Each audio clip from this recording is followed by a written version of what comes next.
ಇವತ್ತು ಅದೇ ತಿಂಡಿನಾ ಅಂತ ಕೇಳೋರಿಗೆ, ದಿನ ದಿನ ಹೊಸತನ್ನು ಬಯಸೋರಿಗೆ ಒಂದು ರುಚಿಯಾಗಿರುವಂತಹ ಬ್ರೇಕ್ಫಾಸ್ಟ್ ಅಥವಾ ಬೆಳಗಿನ ತಿಂಡಿಯೊಂದಿಗೆ ಬಂದಿದ್ದೇನೆ. ಹಾಯ್ ಫ್ರೆಂಡ್ಸ್, ಎಲ್ಲರಿಗೂ ನಮಸ್ಕಾರ. ವೆಲ್ಕಮ್ ಟು ಸಂತೃಪ್ತಿ ಕಿಚನ್. ಅನ್ನ ತಿನ್ನಲ್ಲ, ರಾತ್ರಿ ಡಯಟ್ ಮಾಡ್ತೀನಿ ಅನ್ನೋರಿಗೆ, ಮಕ್ಕಳ ಲಂಚ್ ಬಾಕ್ಸಿಗೆ ಮಾಡಿಕೊಡಬೇಕು, ಆರೋಗ್ಯಕರವಾಗಿರಬೇಕು ಅನ್ನೋರಿಗೆ ಹೇಳಿ ಮಾಡಿಸಿದಂತಹ ರೆಸಿಪಿ. ಬನ್ನಿ ಇದನ್ನು ಹೇಗೆ ಮಾಡೋದಂತ ನೋಡೋಣ. ಇಲ್ಲಿ ನಾನು ಸಣ್ಣದಾಗಿ ಹೆಚ್ಚಿರೋ ಕೊತ್ತಂಬರಿ ಸೊಪ್ಪು, ಸಣ್ಣದಾಗಿ ತುರಿದಿಟ್ಕೊಂಡಿರುವಂತಹ ಕ್ಯಾರೆಟು, ಬೀಟ್ರೂಟು, ಕ್ಯಾಬೇಜು, ಸಣ್ಣದಾಗಿ ಹೆಚ್ಚಿರುವಂತಹ ಕ್ಯಾಪ್ಸಿಕಮ್ ತೊಗೊಂಡಿದ್ದೀನಿ. ನಿಮ್ಮ ಇಷ್ಟದ ಯಾವುದೇ ತರಕಾರಿಗಳನ್ನು ತೊಗೊಳ್ಳಿ. ತುಂಬ ನೀರು ಬಿಡುವಂತಹ ಈ ಸೌತೆಕಾಯಿ ಆ ಥರದ್ದೆಲ್ಲ ಬೇಡ, ತುರಿದು ಹಾಕುವಂತಹ ತರಕಾರಿಗಳು. ಇಲ್ಲಿ ತುರಿದಿರುವಂತಹ ಶುಂಠಿನೂ ಸಹ ಸೇರಿಸ್ತಾ ಇದ್ದೇನೆ. ನಿಮಗೆ ಇಷ್ಟ ಆಗುತ್ತೆ ಅಂದರೆ ಶುಂಠಿ ಬೆಳ್ಳುಳ್ಳಿ ಪೇಸ್ಟನ್ನು ಬೇಕಿದ್ರೂ ನೀವು ಇಲ್ಲಿ ಹಾಕ್ಕೋಬೋದು. ತುರಿದಿರುವಂತಹ ತರಕಾರಿಗಳನ್ನೆಲ್ಲ ಒಂದು ಮಿಕ್ಸಿಂಗ್ ಬೌಲ್ಗೆ ಹಾಕಿ ರುಚಿಗೆ ತಕ್ಕಷ್ಟು ಉಪ್ಪನ್ನು ಹಾಕ್ತಾ ಇದ್ದೇನೆ. ನಂತರ 2 ಚಮಚದಷ್ಟು ಶೇಂಗಾವನ್ನು ಹುರಿದು ಈ ರೀತಿ ದಪ್ಪ ದಪ್ಪವಾಗಿ ಪುಡಿ ಮಾಡಿ ಇಟ್ಕೊಂಡಿರುವಂಥದ್ದು.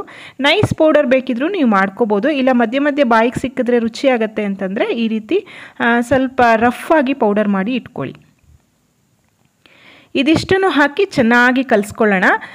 ಇಷ್ಟ ಆಗುತ್ತೆ, ಸ್ವಲ್ಪ ಸ್ಪೈಸಿ ಎಲ್ಲ ಬೇಕು ಅಂತಂದರೆ ಹಸಿಮೆಣಸನ್ನು ಹೆಚ್ಚಿ ಹಾಕ್ಬೋದು. ಮಕ್ಕಳಿಗೆ ಬಾಯಿಗೆ ಸಿಗುತ್ತೆ ಅಂತ ನಾನು ಹಾಕಿಲ್ಲ. ಮತ್ತು ಗರಂ ಮಸಾಲ ಪುಡಿ ಆ ಥರನೂ ಹಾಕ್ಬೋದು, ಬಟ್ ಶೇಂಗಾ ಪುಡಿ ಹಾಕಿದ್ರೆ ಸಾಕಾಗತ್ತೆ, ತುಂಬ ರುಚಿಯಾಗಿರುತ್ತೆ. ಈಗ ಇದಕ್ಕೆ ನಾನು 1 ಕಪ್ಪಿನಷ್ಟು ಗೋಧಿ ಹಿಟ್ಟನ್ನು ಸೇರಿಸ್ತಾ ಇದ್ದೇನೆ. ನೋಡಿಕೊಂಡು ನೀವು ಹಿಟ್ಟನ್ನು ಸೇರಿಸಿ.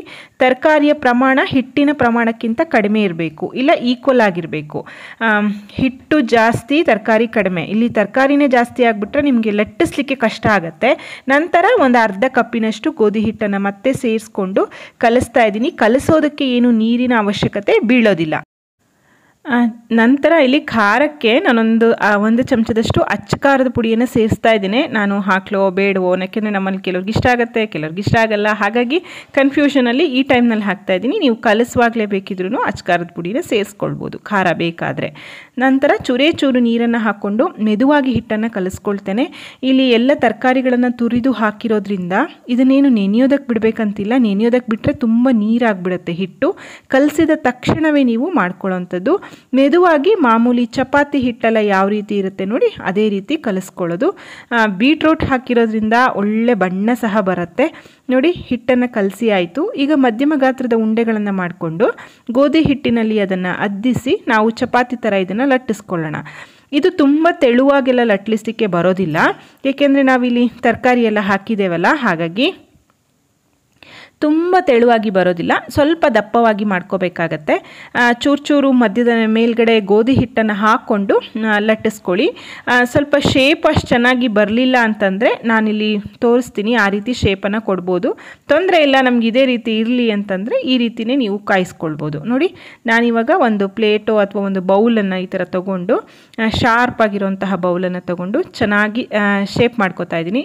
ನೋಡಲಿಕ್ಕೆ ಚೆಂದ ಕಾಣುತ್ತೆ. ಹಾಗಾಗಿ ಮಕ್ಕಳ ಲಂಚ್ ಬಾಕ್ಸಿಗೂ ಸಹ ಪುಟ್ಟದಾಗಿ ಚೆನ್ನಾಗಿರುತ್ತೆ ಅಂತ ಹೇಳಿ ನಾನು ಈ ಥರ ಮಾಡ್ತಾಯಿದ್ದೀನಿ. ಇದು ಆಪ್ಷನಲ್, ನಿಮ್ಗೆ ಬೇಕಿದ್ರೆ ಮಾಡ್ಕೊಳ್ಳಿ, ಇಲ್ಲ ಅಂತಂದರೆ ಸ್ಕಿಪ್ ಮಾಡ್ಬೋದು. ಸೈಡಲ್ಲಿರುವಂತಹ ಹಿಟ್ಟನ್ನೆಲ್ಲ ತೆಗೆದು ಇವಾಗ ಇದನ್ನು ಹಂಚಿನ ಮೇಲೆ ಹಾಕಿ ಬೇಯಿಸ್ಕೊಳ್ಳೋಣ. ಪೂರ್ತಿಯಾಗಿ ನಾನು ಈ ರೀತಿ ಲಟ್ಟಿಸಿ ಇಟ್ಕೊಂಡಿದ್ದೇನೆ. ಕಾದಿರುವಂತಹ ಹಂಚಿಗೆ ನಾವು ಮಾಡಿಟ್ಕೊಂಡಿರುವಂತಹ ಚಪಾತಿ ಅಥವಾ ಪರೋಟ, ನೀವೇನು ಹೇಳ್ತೀರೋ ಹೇಳ್ಬೋದು, ಇದಕ್ಕೆ ಹಾಕಿಬಿಟ್ಟು ಇಷ್ಟ ಆಗುತ್ತೆ ಅಂತಂದರೆ ತುಪ್ಪ ಅಥವಾ ಎಣ್ಣೆಯನ್ನು ಹಾಕಿ ನೀವು ಬೇಯಿಸ್ಕೊಳ್ಬೋದು. ಡಯಟ್ ಮಾಡ್ತಾಯಿದ್ದೀನಿ ಯಾವುದೂ ಸಹ ಬೇಡ ಅಂದರೆ ನೀವು ಹಾಗೆ ಇದನ್ನು ಬೇಯಿಸ್ಕೊಳ್ಬೋದು. ಗಮನಿಸಿದ್ರೆ ಅನಿಸುತ್ತೆ, ಹಿಟ್ಟನ್ನು ಕಲಿಸುವಾಗ ಸಹ ನಾವು ಇಲ್ಲಿ ಏನೂ ಹಾಕಿಲ್ಲ, ಎಣ್ಣೆ ತುಪ್ಪ ಏನನ್ನೂ ಹಾಕಿಲ್ಲ. ನಾನು 2 ಕಡೆ ಇದಕ್ಕೆ ಸ್ವಲ್ಪ ತುಪ್ಪವನ್ನು ಹಾಕಿ ಬೇಯಿಸ್ಕೊಳ್ತಾ ಇದ್ದೀನಿ. ಮಕ್ಕಳಿಗೆಲ್ಲ ತುಂಬ ಇಷ್ಟ ಆಗುತ್ತೆ ಅಂತ. ಆಗಲೇ ಹೇಳಿದಾಗೆ ಇದು ತರಕಾರಿಗಳನ್ನು ತುರಿದು ಹಾಕಿರೋದ್ರಿಂದ ತುಂಬ ಮೆದುವಾಗಿರುತ್ತೆ, ಸಾಫ್ಟ್ ಆಗಿರುತ್ತೆ, ತಣ್ಣಗಾದ್ಮೇಲೂ ಸಹ ಚೆನ್ನಾಗಿರುತ್ತೆ. ಮಕ್ಕಳ ಲಂಚ್ ಬಾಕ್ಸಿಗಂತೂ ಹೇಳಿ ಮಾಡಿಸಿದ ರೆಸಿಪಿ.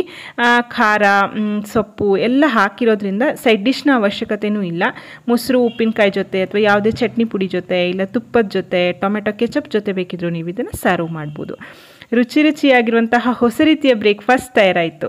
ನೋಡಿದ್ರಲ್ಲ ಫ್ರೆಂಡ್ಸ್, ನೀವು ಸಹ ಮಾಡಿ ನೋಡಿ, ಹೇಗಾಯ್ತು ಅಂತ ತಿಳಿಸೋದನ್ನು ಮರಿಬೇಡಿ. ಅದಕ್ಕೂ ಮುಂಚೆ ವಿಡಿಯೋವನ್ನು ಲೈಕ್ ಮಾಡಿ, ಶೇರ್ ಮಾಡಿ, ಕಾಮೆಂಟ್ ಮಾಡಿ. ಮತ್ತೊಂದು ಅಡುಗೆಯೊಂದಿಗೆ ಮತ್ತೆ ಬರ್ತೇನೆ. ಅಲ್ಲಿವರೆಗೂ ಧನ್ಯವಾದ.